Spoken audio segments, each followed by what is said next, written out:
Yo guys, it's Haxor. Today I'm bringing you some information on the 1.2 update that was released for mobile Terraria. This update is huge. It's bigger than the last update, and by the last update I don't mean the Thanksgiving one. I mean the hard mode update, the big update. This has even more content than the hard mode update. I will try my best to break it down in this video. So first off, I'm going to be showcasing the biomes. I'll explain a bit more about the biomes later on in the videos at their respectable parts, as like if they're pre-hard mode or if they're hard mode or not. I'll just say what they are. So the first one you saw was the giant tree. Then there's the crimson, which is pretty much a replacement for the corruption, even though the corruption can still spawn. In the snow biomes there are now underground ice biomes if you dig down. In the jungle you could find a beehive, which is pretty much a beehive, it has honey and everything, and you could find a boss summon of a queen bee. Then there is the Lightfruit Temple. The Lightfruit Temple is locked. You can only get into it after you defeat one of the hard mode bosses, and it drops a key. And because it is a hard mode boss that drops the key, I will go over that in the hard mode portion of the video, which will be a bit later on. Then there's the spider cavern. The spider caverns, they pretty much have a lot of spiders that drop like spider teeth and other stuff. You can craft these into pretty good items. I will be showcasing these items later. What's different or changed about this update that you may want to know about? So first off, they removed the golden hearts and they actually added a new row of hearts. That's pretty much 400 HP. There is a reason for that though. They have these things called Lightfruits. I'll be showing them off in the hard mode part of this video, which actually add 5 HP on use, and you can max your health out at 500. Other than the UI changing, they have new ores and stuff. You may be like, what the heck is tin? What is lead? What is platinum? It's pretty much all the other ores. It's copper, iron, silver, gold. They didn't replace them. Your world has a chance of spawning with either copper or tin. It's a random chance, but it's the same thing with the corruption. It's either corruption or crimson. There's no world that has both.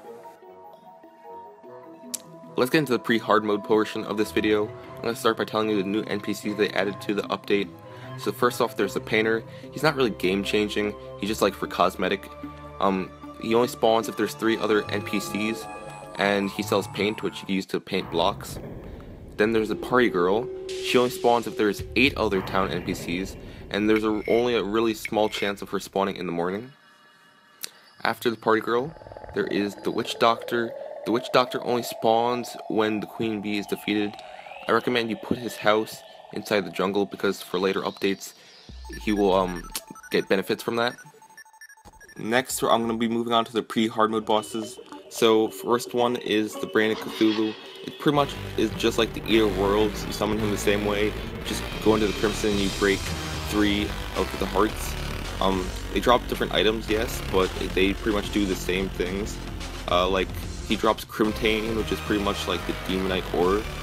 It's just a replacement for if your world has Crimson instead of Corruption. After the Brain, we move on to the Queen Bee. Queen Bee drops a few weapons like the Bee Gun, the Beekeeper, the Honeycomb. These weapons are pretty good early on in pre-hard mode, but they won't last throughout it. So I recommend killing the queen as soon as possible. It's like the same difficulty as the Eye of Cthulhu, so if you know how hard that is for you, then that's pretty much how hard the queen bee is. The hive just spawn randomly in underground jungle, so just once you go to the jungle and you find a hive, it will always have a queen bee spawner inside of the hive. I don't think it spawns without one. Also, there may be multiple hives in one jungle depending on your world. Since it's mobile world, they're kind of funky compared to the PC version. So that is all for the pre-hard mode part of the video. I'm going to go to hard mode right after this, but some other cool things that you can do that I haven't said yet. With the hammer, you could make half blocks now. The hammer is no longer used to get hard crystals. Now, you could also make wood armor, which is somewhat helpful early on. It doesn't give you much defense, but it's still armor, and you could use it until you get better stuff. And then, if you like to be a mage early on, you could also make yourself staffs. The staffs there's different staffs for different gem types and metal types. So yeah, that's pretty much it, and let's get right into the hard mode part. There's a lot of new stuff in the hard mode version of this update, but first off I'm going to start with the NPCs. There are 4 new NPCs. There's a cyborg, you can only get him after you beat Plantera. He sells like proximity mines and rockets and stuff. There's a steampunker. You get him after you defeat the mechanical boss. You could buy a jetpack, which is pretty much a pair of wings, but better than the default angel with demon wings. You can buy a contaminator, which is a really nice item, which you could use to pretty much create your own biome. And you can buy teleporters, which you then would wire up with the mechanics wires. There's the truffle, and to get the truffle, you need to build a mushroom biome in the overworld in hard mode, and the truffle will spawn in that house. It can't spawn in a normal house unless it's in a mushroom biome in the overworld, which is kind of weird. The truffle is needed later on because they have the auto hammer, and the auto hammer turns chlorophyte into shroomite, which I will be showing you those things a bit later in the video. Then there is a pirate. The pirate only spawns after you defeat a pirate invasion. They're pretty rare. You could get pirate maps though to make pirate invasions. He sells cannons, which are really nice for killing some bosses later on. You could use them to farm pretty hard. So I'll be showing that in like some other video in the future. If you have the Crimson and you want to get hard mode ores, it's the same thing as if you have Corruption. You just break the altars with your Pwn Hammer and the ores will spawn. Let's move on to the bosses in hard mode. There are two new bosses. The first one is Plantera. Plantera is pretty much after the mechanical bosses because the Plantera bulbs, which are used to summon it, only spawn after you kill your first mechanical boss. In the jungle, underground jungle, you will find these Plantera bulbs around. I usually light them up until I'm ready to fight them so I know where they are on the minimap. And then when I'm ready to fight them, I go and all you need to do is break the bulb. The Plantera drops the key to the Lizard Temple, which has the next boss, Golem. Golem is pretty much one of the easiest hard mode bosses you might ever face. Golem drops pretty good items though. He drops the pick saw, which is the best pickaxe in the game so far. And he drops some other overpowered items. As you see, I get some really nice weapons that were better than the one I was actually using to kill him.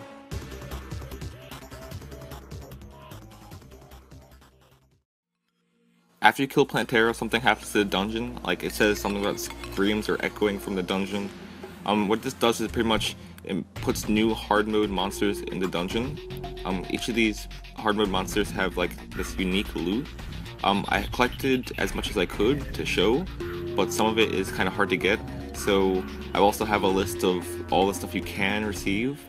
If anyone is wondering where you get certain things, just ask me in the comments and I will try my best to respond.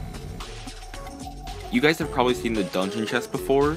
They're locked and they have like different biome colors on them. Well, to get those, you need to be in hard mode and you pretty much need to grind mobs. Each mob in hard mode has a 1 in 2,500 chance of dropping a key mold for that one biome chest. So that is the reason why I didn't have it to showcase. I can showcase the special weapons that are inside though, because I do have PC footage of me using the items, so I should be playing that right now.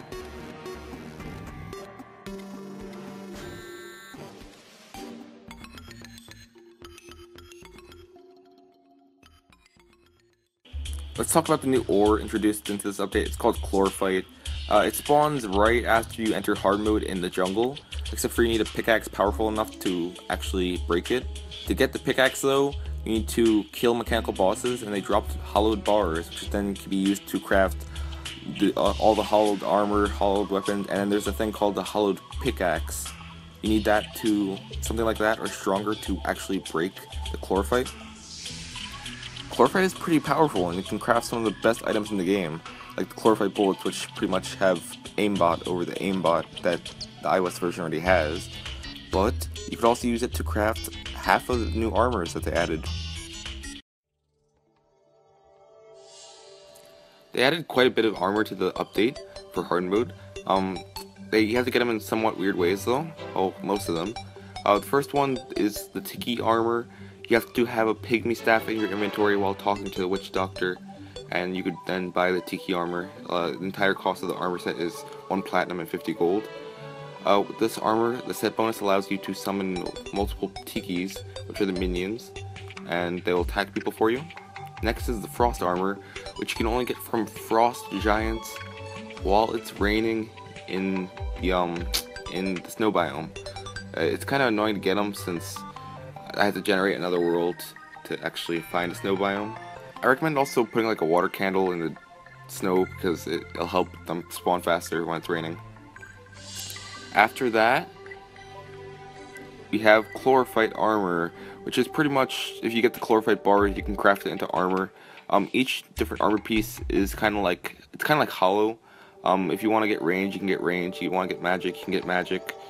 And if you want to get melee, you can get melee. All you need is just the Chlorophyta, and that's it. The next armor is the Shroomite armor. To actually get Shroomite, you need Chlorophyta bar, and then you need 15 glowing mushrooms to make one Shroomite ore. The Shroomite armor set is pretty much all based on ranged, but each different helmet does different ranged damage. Like, let's say one does more explosive range damage, another does more arrow range damage, and another one does bullet range damage. It has a really cool effect on the armor set though. If you have it equipped, you can go invisible. And the funny thing is, I didn't know you could do it with your vanity either, so I just decided to leave my hero's clothing on, and then I was able to cloak myself. Also, while you're cloaked, your bullets do more damage. After the Shroomite armor, we have the Spectre armor. I don't really like the armor that much because I'm not much of a mage person, but this armor, it's kind of good. It gives you a lot of magic damage, and the magic set bonus is you heal damage you done. I tried it on a few bosses. It didn't work out very well. They might just have to fix it a bit in like future updates. The last armor they added was the one I wasn't able to get actually, but I know how to make it, so I'll be telling you guys.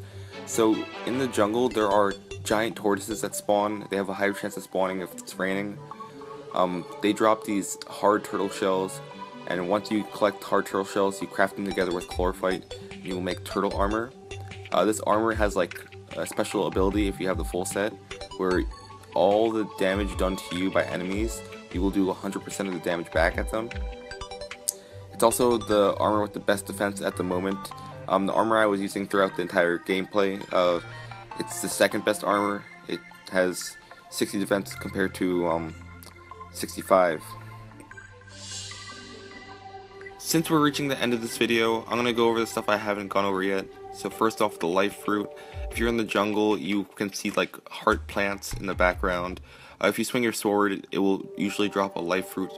The Lightfruit pretty much gives you extra HP over the max HP you had from the heart crystals. And yeah, that's pretty much it. It gives you 100 extra HP.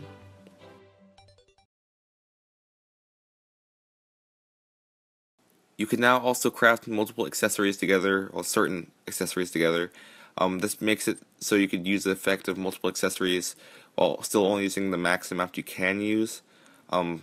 There's a few, like the Feral Claw and the Titan Glove, dropped by mimics. Spectre boots, the anklet, and something else. You craft it together to make lightning boots, which then you could turn into frostbark boots, which are pretty much the best boots in the game because they're multi-purpose. They give you the speed and mobility on ice and stuff like that.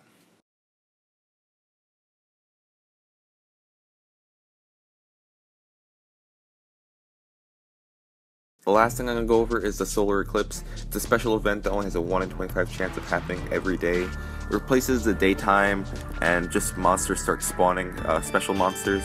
They have these unique drops though, like the Reaper drops a Desticle, which is a thing called the Broken Hero Sword, which only has a 0.04 chance of dropping from mobs. What it does is you can craft the Broken Hero Sword into the Terror Blade, which is the best sword in the game. But since I wasn't able to actually get enough Broken Hero Swords to get it, I wasn't able to get that either, so sorry. But that is pretty much it for now. I'll keep on making more Terraria videos in the future with future updates. They might have one soon because the PC, after they released 1.2, they released 1.2.4, which adds even more bosses and stuff like that. So I will try to keep up to date on all that stuff. I'm sorry it took a while to actually make this video. I had to collect everything to show. Anyways, this was Hax, and I'll see you next time.